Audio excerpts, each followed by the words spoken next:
जाली पीरों की मंडी में किस तरह लोग लुटते हैं और होटलों की मंडी में किस तरह लोग गधे का गोश्त खाते हैं, ये अजीब सी बात है। पाकिस्तान में कमाल ये है कि यहाँ अवाम जो है गधा और धोखा खाने के बाद ही उन्हें पता चलता है। रावलपिंडी डिवीजन से निकलें तो स्वां अड्डा, उसके बाद टी चौक में होटलों की भरमार, कहीं शनवारी है तो कहीं करामत और कहीं नज़ीर है तो कोई बिस्मिल्लाह। नाम बड़े बड़े अच्छे, लेकिन कारगुजारी देखें तो सिफर। लोग उकताए हुए हैं, किसी को मालूम नहीं कि इन होटलों पर क्या पक रहा है। ना कोई देखने वाला है, ना कोई चेक बैलेंस है। वहाँ से निकलें ज़रवात अड्डा से जूँ ही आगे निकलें तो एक बार फिर होटलों की लाइन लगी हुई नज़र आती है। और ये सिलसिला मंदरा, गुजरखान, स्वावा और दीने तक जो को अपनी लपेट में लिया हुआ है। और इस जीटी रोड के अतराफ में निकलने वाली लिंक रोड्स पर भी होटल की एक भरमार है। आज हमने इसका ऑपरेशन करना है कि कहाँ क्या हो रहा है। जब मंदरा से निकले तो एक बड़ा सा साइन बोर्ड लगा नज़र आता है, असल बन्नू पुलाव। लेकिन ये असल बन्नू पुलाव के नाम से मारूफ नहीं है। ये होटल इस इलाका में इसलिए मारूफ है कि यहाँ गधे का गोश्त इस पुलाव में तकसीम होता है, पकाया जाता है। लेकिन ना तो इंतज़ामिया को इसका नोटिस लेती है। लोग बेचारे क्या करें, गाहक तो बदलते रहते हैं। जीटी रोड है, कोई मुसाफिर कहाँ से आया, किसी को क्या मालूम कि जो वो खा रहे हैं वो क्या है। इस होटल की इतनी शोहरत हो चुकी है कि गिरदोनवाब में कई होटल और भी इसी नाम से खुल गए। और इन खुलने वाले होटलों में मंदरा चकवार रोड पे भी एक होटल इसी नाम से आ गया वजूद में। अब मालूम नहीं वहाँ क्या हो रहा है, लेकिन इससे ज़रा आगे निकलें चकवार रोड पे तो अड्डा बखर आता है। ये अड्डा बखर है जहाँ पर एक और होटल है गुल अनवर। इत्फाक से इस गुल अनवर होटल पर रुकने का मौका मिला तो काउंटर पे मौजूद जो साहब हैं उनसे जब पूछा कि क्या वो होटल के मैनेजर हैं या मालिक, उन्होंने कहा जी मैं तो इस होटल का मालिक हूँ। मैंने कहा कि अगर आप बुरा न मनाएं तो कुछ बातें पूछना चाहता हूँ कि अक्सर होटल वालों को देखा है कि वो अपने होटल की पकी हुई चीज़ें नहीं खाते, वो अपने घर से खाना मंगवाते हैं। इसकी क्या वजह है? तो उन्होंने क्या जवाब दिया, और ये जवाब देने वाले कौन है? अदनान अनवर कियानी। ये अदनान अनवर कियानी का होटल है। यहाँ दिन को तो इक्का दुक्का गाहक आते ही रहते हैं, लेकिन शाम को काफ़ी लोगों की आमदोरफ्त यहाँ रहती है। बल्कि यूँ कहें कि होटलिंग के हवाले से नहीं, बल्कि ये एक लोगों का मीटिंग पॉइंट है जहाँ लोग आते हैं, गप्पे लगाते हैं और रात 10, 11, 12 बजे तक बैठते हैं। ये वो इलाका है जहाँ शाम के बाद ही यहाँ इस तरफ का लोग रुख नहीं करते थे, डरते थे, खौफ खाते थे। लेकिन इस होटल के क़याम की वजह से काफ़ी रौनक इस इलाके में हो गई है। अनवर कियानी साहब, आपसे जो बात पूछनी है वो ये है कि अक्सर होटलों के मालकान जो हैं वो अपने होटल का पका हुआ खाना क्यों नहीं खाते? बिस्मिल्लाहिर्रहमानिर्रहीम, अस्सलाम वालेकुम। अच्छा, अब ऐसा है कि मेरा भी चूँकि रेस्टोरेंट है, मैं भी इसी फील्ड से हूँ, लेकिन आपने एक ऐसा तल्ख सवाल पूछ लिया है तो बताते हुए मुझे भी शर्मिंदगी होती है कि आज के दौर में हमारे मुल्क के अंदर कई ऐसे लोग हैं जो ये नहीं देखते हैं कि हम लोग क्या बना रहे हैं, पैसा हमारे पास किधर से आ रहा है। बस उनका सिर्फ और सिर्फ ये काम होता है कि हमने पैसे कमाने, चाहे वो किसी भी ज़राए से हो। मैंने अपना रेस्टोरेंट इसीलिए ओपन किया था क्योंकि जब भी हम लोग यहाँ पर आते थे, कभी इस तरफ आना होता था, कभी हमारा अगर मूड हो खाना खाने का तो हम लोग गुजर खान की तरफ रुख करते थे या पिंडी की तरफ जाना पड़ता था, क्योंकि हमारी सराउंडिंग में यहाँ पर अच्छा खाना नहीं मिलता था, खाने में जायका नहीं था। मैं इस चीज़ को लेकर बहुत परेशान था, क्योंकि मेरे काफ़ी सारे भाई दोस्त अहबाब भी आते थे। तो ये होटल खोलने का मकसद यही था कि हम अपने इलाके में यहाँ पर करीब एक ऐसा एक रेस्टोरेंट एक स्टार्ट करें जहाँ पर खाना भी मियारी दिया जाए, गोश्त जो है वो भी अच्छा दिया जाए, ऐसा खाना हम लोग दें जो हम लोग खुद भी खा सकते हैं, सिर्फ वो ना दें जो सिर्फ हमने सेल कर देना है और हमने भी बाकी और होटलों की तरह घर से खाना मंगवा के हमने खाना है। क्या नहीं साहब, ये ठंडा गोश्त क्या होता है? बड़ी शोहरत रखता है होटल वालों के लिए। ठंडा गोश्त बेसिकली सर कहा जाता है मुर्गी का गोश्त कह लें या कोई मुर्दार जैसे गधा भी कह सकते हैं आप, या कोई बछड़ा है, कोई भैंस है जो सही तरह से ज़बह नहीं हुई, या कोई मुर्दा हो गई। मुर्गियां जो शेड पे होती हैं वो ज़ाया हो जाती हैं और वो उसको ठंडा गोश्त कह के उसको सेल कर दिया जाता है जी। जैसा कि अभी आप सिर्फ ये चीज़ देखें, अगर मार्केट में अगर एक गोश्त का रेट अगर चल रहा है, लेट से अगर 300 रुपये चल रहा है, ठंडा गोश्त आपको 100 रुपये किलो मिल जाता है। तो आपको रेट का कैसे पता, कब लिया? सर मैंने कभी भी नहीं लिया अल्हम्दुलिल्लाह। ये आप हमारा इंशाल्लाह कभी भी आप सरप्राइज विजिट हमारे होटल पे कर सकते हैं, और इंशाल्लाह हमने अल्लाह ताला को मैंने जवाब देना है, और मेरे वालिद साहब से मैंने सिर्फ और सिर्फ ज़िंदगी में यही सीखा है कि आप स्ट्रेट फॉरवर्ड रहें, सच बोलें और हराम नहीं खाना है। ये होटल लाइन की तरफ आप कैसे आ गए? कोई और काम भी तो कर सकते थे, आपने देखा होगा कि इसमें कमाई बढ़ी है। नहीं जी, कमाई तो खैर होती है, लेकिन मैंने अभी जो 2-3 साल से जो मेरा यहाँ पर पाकिस्तान का स्पेशली जो एक्सपीरियंस हुआ है, क्योंकि इससे पहले तो मैं बाहर अब्रॉड होता था, लंदन में रहा हूँ मैं, वहाँ पर मैंने मास्टर्स किया था और वहाँ पर मैंने रेस्टोरेंट का एक्सपीरियंस भी लिया। मुझे क्योंकि बचपन से कुकिंग का शौक भी था, लेकिन अनफॉर्चुनेटली जो पाकिस्तान के अंदर रहकर जो मैंने एक हिसाब लगाया कि मेरा एक अंदाज़ा है कि यहाँ पर जो होटलिंग है वो इस तरह से कामयाब नहीं है, क्योंकि मैं हक लागी खाना चाहता हूँ। मैंने गोश्त भी महंगा ख़रीदना है, मैंने मुर्गा भी महंगा ख़रीदना है, मैंने ऑयल भी मेयारी इस्तेमाल करना है। कमाई यहाँ पर वो लोग करते हैं जो हमेशा इसका उलट करते हैं, जो ऑयल भी मेयारी इस्तेमाल नहीं करेंगे, गोश्त भी ठंडा इस्तेमाल करेंगे। तो लेकिन मेरा ज़मीर मुझे ये मलामत करता है कि नहीं, मलामत करता है कि मैं इस तरह का काम ना करूं और हक हलाल की खाऊं।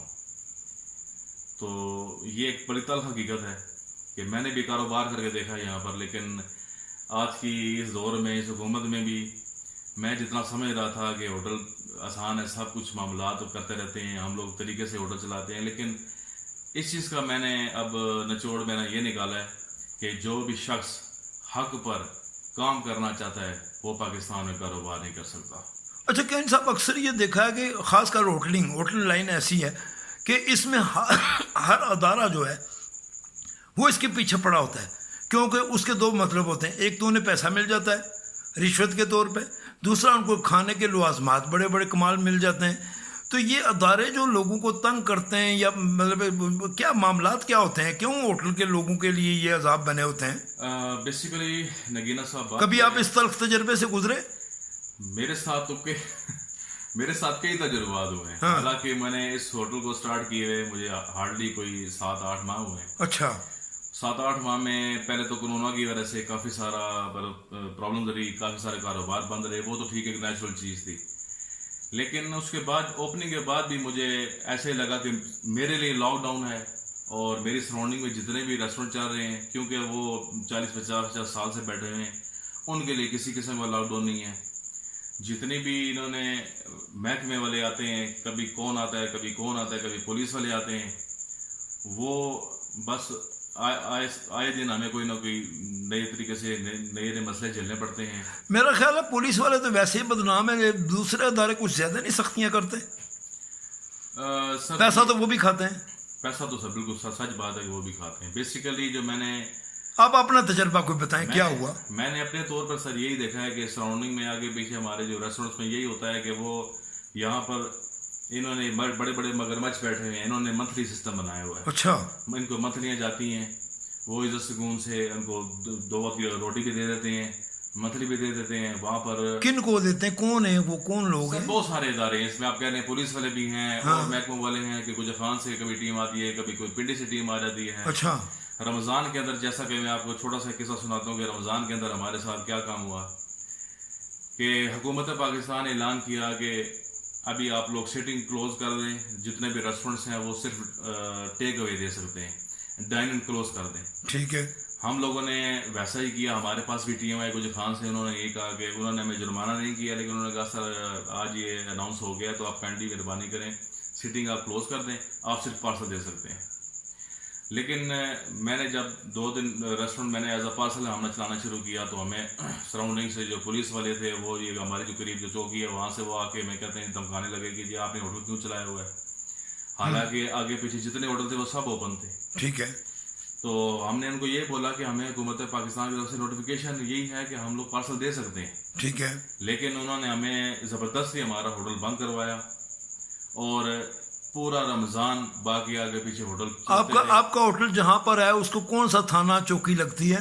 सर हमें बेसिकली लगता है चौकी जो है वो सुखो चौकी कहलाती है। अच्छा। थाना हमारा मंदरा लगता है। थाना मंदरा है। जी, ये तहसील कौन सी है? तहसील सर ये गुजर खान है। गुजर खान और डिस्ट्रिक्ट रावलपिंडी है। ठीक, ओके। तो ये सारे मामलात हैं। तो बड़े मुश्किल से फिर हमने उनसे जान छुड़ाई, लेकिन स्टिल वही बात है कि रमज़ान के अंदर आपको पता है जो पाकिस्तान के अंदर ये जो दो, एक छोटी ईद और बड़ी ईद का त्यौहार होता है, यही होटल मालिकान के लिए एक चीज़ होती है कि ये इसी में एक अच्छी कमाई कर सकते हैं 2-4 दिनों। अभी भी आप मुझे बता रहे थे कुछ देर पहले कि मैं पता नहीं कौन सा अदारा आया, कोई लोग आए, उन्होंने 50,000 रुपया जुर्माना कर दिया और मैं आज ही तारीख पेशी भुगत के आया हूँ। जी जी, वो सर हुआ ऐसे था कि अभी तकरीबन 1 हफ्ता पहले की बात है। एक गाड़ी आके रुकती है, उस पर लिखा होता है जी सिविल डिफेंस। ठीक है। उसमें से 2 एक आदमी थे, वो उनमें से एक मेरे पास आया, उन्होंने सलाम किया, मिले मुझसे, मैंने कहा वालेकुम सलाम साहब। उन्होंने मुझसे पूछा कि सर आपके पास जो आग बुझाने वाले आला है वो आपके पास कितने हैं? मैंने कहा सर वो हमारा भी रेस्टोरेंट हमने रिसेंटली शुरू किया है इंशाल्लाह, और ये अभी बस मेरा पिंडी का अभी विजिट होना है तो इंशाल्लाह वहाँ से मैं लेकर आऊँगा, फिलहाल हमारे पास मौजूद नहीं है। फिर उन्होंने दूसरी बात ये बोली कि आपके पास जो आप लोग सिलेंडर इस्तेमाल करते हैं कमर्शियल आग कितने हैं? मैंने कहा हमारे पास फिलहाल 2 हैं, और वैसे हमने जो है वो कमर्शियल गैस भी मैंने मालिक को कहा हुआ है, वो हमने अप्लाई की हुई है। ठीक। तो उन्होंने ये कहा जी सर आपको बेसिकली क्या है कि आपको इसके लिए एनओसी लेनी पड़ती है क्योंकि आपका लोड ज़्यादा है, 1 सिलेंडर आप इस्तेमाल कर सकते हैं, 2 के लिए आपको एनओसी चाहिए। मैंने उससे पूछा कि वो कहाँ से मिलेगी? उन्होंने कहा जी रावलपिंडी से। ठीक है। फिर उन्होंने मुझसे मेरा नाम पूछा और मेरा नंबर लिया और वो चले गए जी। तकरीबन 3 दिन पहले हमारे होटल पर शाम के टाइम फिर इस तरह एक मेहरान गाड़ी आती है। अच्छा। उसमें 2 लोग सवार थे, एक मेरे पास आते हैं भाई साहब, मुझे सलाम भी बल्कि उन्होंने नहीं किया। सिंपल उन्होंने मेरे पास आए, उन्होंने कहा जी आपको 12 तारीख को बुलाया गया था जी रावलपिंडी कचहरी में, आप जज साहब के पास हाजिर नहीं हुए। मैंने कहा जी मुझे किसने बुलाया था तारीख पे जी? तो उन्होंने मुझे वो एक चालान पकड़ा दिया और वारंट गिरफ्तारी उस पर लिखा हुआ और 50,000 जुर्माना लिखा हुआ। अच्छा। मुझे बहुत बुरा भी फील हुआ कि मैं एक हक हलाल पर यहाँ पर काम कर रहा हूँ, हक हलाल की खाना चाहता हूँ, लेकिन मुझे यहाँ पर कोई काम करने नहीं देता। आगे पीछे जितने भी होटल में देखता आ रहा हूँ, मैं छोटे से इतना बड़ा हो गया, जितने भी आगे पीछे रेस्टोरेंट्स हैं किसी में भी मुझे आप दिखा दे ले जाके, किसी में भी ये सारी चीज़ें पड़ी हूँ, लेकिन मैंने उनको यही कहा था कि मैं इंशाल्लाह पिंडी मेरा विजिट होगा तो मैं आगे ले जाऊँगा। ठीक। वो अनफॉर्चुनेटली हमारे गाँव में खुदगी होगी जिसकी वजह से मैं थोड़ा डिले में मेरा हो गया। तो आज कल फिर मैं गया हूँ वहाँ पर और मैं वहाँ से पेशी भुगत के आ रहा हूँ। गाड़ी जज साहब के पास आपको हाजिर होना पड़ेगा। अब जब मैं गया हूँ, मेरे साथ मेरे वालिद साहब थे, हम लोग वहाँ गए हैं तो पता चला जी वहाँ पर जज साहब मौजूद नहीं है। तो फिर हम उनसे मुलाकात की है, कंसर्न जो बंदा था उनसे मुलाकात की, उन्होंने कहा जी सर आपको जुर्माना 80,000 रुपये है। मुझे इन्होंने 50,000 कहा था, रसीद पे भी 50 लिखा हुआ था। तो अभी बस उनसे मुज़ाकरात चल रहे हैं, अब देखें अल्लाह ताला खैर रखे। मैंने उनको ये बोला कि जज साहब आएंगे तो मैं उनसे मुलाकात करूँगा और उनको अपनी सारी मामलात बताऊंगा कि मेरी होटल की सेल आगे ही इतनी नहीं है। अगर इतना जुर्माना हमने देना है होटल का, तो इससे बेहतर लगे हम होटल बंद कर दें और फिर मैं बाहर के मुल्क चला जाऊँ। अब इस हुकूमत में भी मैंने इतनी कंप्लेंट्स की हैं, एक हमने एप्लीकेशन में डाली है सिटीजन पोर्टल की, लेकिन उस तरह से अभी तक मेरी कोई सुनवाई नहीं हुई। नाजरीन, ये अदनान अनवर कियानी का ही मसला नहीं है, बल्कि तहसील गुजर खान में अक्सर होटल के मालकान जो हैं उनका रोना यही है। ये सिविल डिफेंस वाले क्या करते हैं, ये लाखों करोड़ों रुपया कमा रहे हैं सिर्फ इसी मद में। और ये भी सुनने में आया कि ये जो जुर्माने तय करते हैं और फिर उसमें से कंसेशन करते हैं, अगर 50,000 का जुर्माने की एक पर्ची भेजते हैं तो उसके बाद मुकमका होटल के मालिक से करते हैं कि ऐसा करो कि 15 दे दो, 15 आप वैसे दो रिश्वत के तौर पर, जज के पास देने हैं हमने 30, इस तरह तुम्हें 20,000 की बचत हो जाएगी। अब मालिक को जो है ना वो लगता है कि चलो जी 50 की जगह 30 ही देने पड़ेंगे, लेकिन ये 30 जो है इसमें से गवर्नमेंट के खजाने में क्या जाता है ये आज तक कोई समझ नहीं पाया। ज़रूरत इस अमर किया कि असिस्टेंट कमिश्नर गुजर खान, डिप्टी कमिश्नर रावलपिंडी इस चीज़ का नोटिस लें और ये जो फूड डिपार्टमेंट है, सिविल डिफेंस वाले हैं, ये छुतरे बेमहार हैं। इन्होंने हर होटल के लिए अजाब बनाया हुआ है, सिर्फ इन्होंने देखना है कि हमने लोगों को लूटना कैसे है।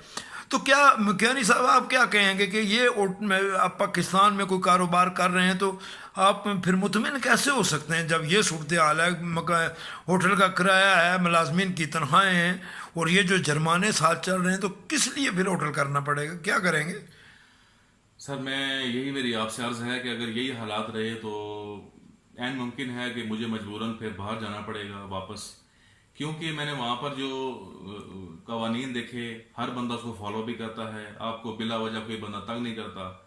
लेकिन इस मुल्क में मुझे यकीन करें कि जब मैं रेस्टोरेंट करता हूँ तो मुझे जब ये इस तरह के इदारे आके इस तरह तंग करते हैं तो मुझे कभी कभी ऐसा महसूस होता है कि जैसे पता नहीं मैं कुछ रेस्टोरेंट नहीं, कि पता नहीं मैं कोई जुए का अड्डा चला रहा हूँ, जिसकी वजह से मुझे आए दिन कोई ना कोई तंग करता है। मैं क्योंकि सच बोलता हूँ, रिश्वत मैं नहीं देता हूँ, ना मेरी आदत है, ठीक है, लेकिन यहाँ पर हर बंदा यही कहता है जी सर जी कोई नहीं, ये चाय पानी होता है आप दे दिया करें। लेकिन आप मुझे ये बताएं कि रिश्वत का नाम चेंज करके चाय पानी रख देने से वो रिश्वत नहीं रहेगा। इसलिए मैं बहुत परेशान हूँ। मेरी अपील है कि कोई मेरी सुनवाई करे और मुझे बाइज्जत तरीके से एक मौजूद शहरी होने के नाते मैं जीना चाहता हूँ पाकिस्तान में। आप क्या समझते हैं कि पाकिस्तान में कोई बंदा है जो आपकी फरियाद सुनने वाला है? किससे फरियाद कर रहे हैं आप? सर मैं तो ऑब्वियसली जो हमारे पाकिस्तान जो चला रहे हैं, जो मौजूदा हुकूमत है, वज़ीर आज़म साहब हैं, खादिम आला हैं, ये सब लोग हैं, इन सब से मैं अपील करना चाहता हूँ कि जितने भी ये मामलात हैं रेस्टोरेंट्स के, ये वो जितना आप लोग अभी 3 साल तो हो गए, मैंने भी इस दफ़ा इतफाक़ से इन्हीं को वोट दिया, लेकिन बात हुई है कि अभी तक ना हमारे इलाके में कोई इतना काम हो सका है इनसे। और रही बात इसकी, मैंने इतनी अपील की हैं, इतने मैंने कंप्लेंट्स की हैं, लेकिन अभी तक मैं सही से अपना काम नहीं चला पा रहा। मैं बहुत परेशानी में है। लेकिन कियानी साहब ये जो बातें आप कर रहे हैं ये जब मंजर आम पे आ जाएंगी, मीडिया में आएंगी, तो इसके लिए तो फिर आपको और भी खमियाजा नहीं भुगतना पड़ जाएगा?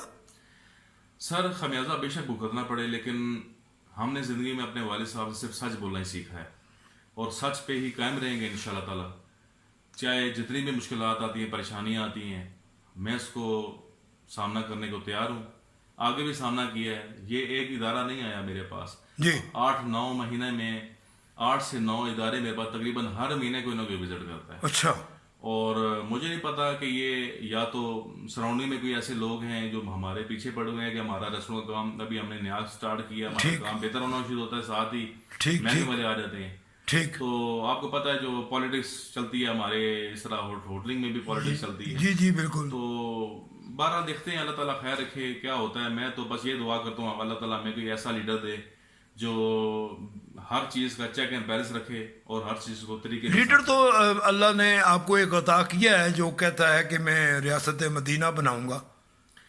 सर आपकी बात ठीक है, लेकिन जिस पर बीती है उसको पता होता है। अभी मैं आपसे क्या बताऊं कि मैं अभी 8 महीने होटल चलाया है, कोरोना की वजह से भी बंद रहा और ऊपर से किराया भी होटल का ज़्यादा है। फिर अभी मेरे ऊपर इसी होटल की वजह से जब होटल बंद रहेगा, ऐसे महकमे आते रहते जुर्माने करते रहेंगे, मेरे ऊपर कम से कम भी 8 से 9 लाख रुपया कर्जा चढ़ चुका है। तो जब परेशानियां जब किसी शख्स पर जब इतनी आएंगी तो वो फिर किस तरह से सोचेगा, दोबारा से किस तरह से वोट देगा, मुझे तो समझ में नहीं आता। लिहाजा अभी मुझे बड़ा सोच समझ के अगला डिसीजन लेना पड़ेगा कि मैं नेक्स्ट टाइम किसको वोट करूं, ताकि हमारे जो मामलात हैं वो सही तरीके से देखे जाए। ठीक है केन साहब, आपकी ये जो अपील है, गुजारिश है, ये हम आला हुकाम तक पहुंचाने की कोशिश करेंगे। अगर कोई सुनने वाला है, अगर कोई समझने वाला है, अगर कोई चाहता है कि पाकिस्तान में खुशहाली आए, लोग सुकून से अपना कारोबार करें और ये जो भेड़िए हैं इनसे इनकी जान बची रहे। जब तक ये भेड़िए कारोबारी लोगों को लूटते रहेंगे, नोचते रहेंगे, तब तक कोई शख्स अपना कारोबार नहीं चला सकेगा। आपकी अपील आला हुकाम तक पहुंचाई जा रही है। आगे देखते हैं क्या होता है। अल्लाह हाफिज़। शुक्रिया, जज़ाकल्लाह।